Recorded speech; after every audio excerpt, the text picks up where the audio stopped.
मरून पडली, ह्याचं लक्ष आहे का नाही? त्याचं सगळं तिकडं मामाकडेच पळतो, उठला की मामाकडे, उठला की मामाकडे. असं म्हणता म्हणता मामाला अशी बोलायची, अशी बोलायची, अशी बोलायची, माफ नाही. मामा म्हणलं, बापू इकडे ये. अरे बाप्या इकडे इकडे इकडे म्हणले. बोलून घेतलं मामाने. अरे म्हणली तुझी बायको मला हीच पडल्यासारखी बोलती, म्हणली हीच पडल्यासारखी, मी कसं सहन करू? मग एक वेळेस घरी गेला, घरी जाऊन बघितलं आणि घरनं गेला तर खरंच आहे, मस्त मेली, एक बैल मेलाय. आणि बापू कलांड मामाच्या थळावर आली आणि थळावर आल्यानंतर म्हणली, बापू इकडे ये. इकडे म्हणली, काम आहे माझं तुझ्याकडे.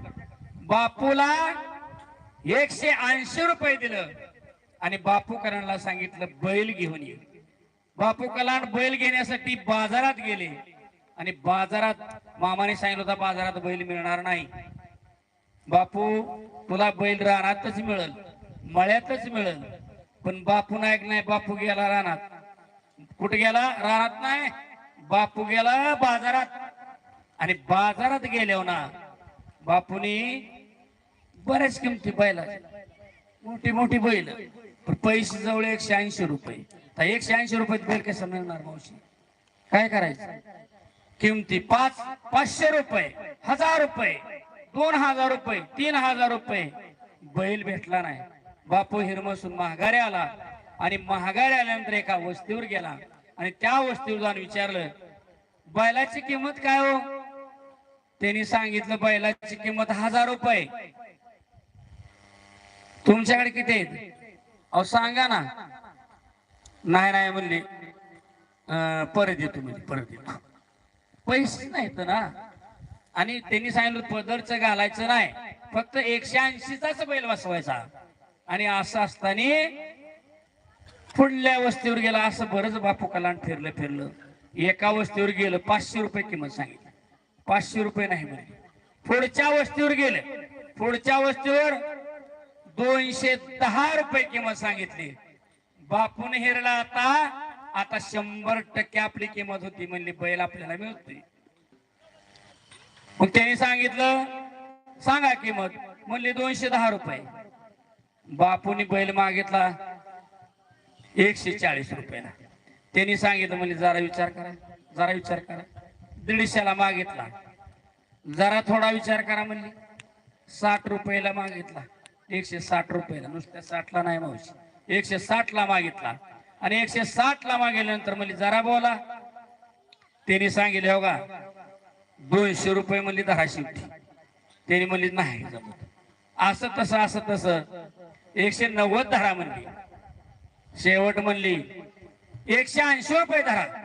180 रुपये धरा म्हणल्यानंतर बापू कलांडनं 80 रुपये काढलं आणि कुणाच्या हातात दिलं? त्या बैलक्याच्या दिलं. पण मावशी बैल कसा होता? बैल होता पांगळा, पायानं वाकडा होता, वाकड पाय टाकत चालायचा, पुढं चालायत नव्हतं, महाग चालायला लागला तर लात मारत होता.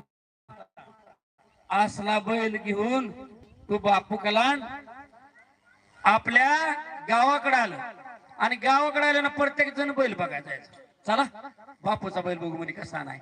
दुसरी म्हणायची चला बापूचा बैल बघू कसा आणलाय. तिसरी म्हणायची चला बापूचा बैल बघू कसला नाही. आका गाव बापू कलांडचा बैल बघायचे. आका गाव बापूचा कलांडचा बैल बघायची. बैल बघता बघता बघता बघता बघता गावाने याडा टाकला. काय त्या बाप्यानं बैल घेतलाय म्हणली. काय बैल घेतलाय? थोडं म्हणली पांगळा, महागला हाणतोया. काय ह्याचा उपयोग आहे म्हणली, आणून आणला असला आणला.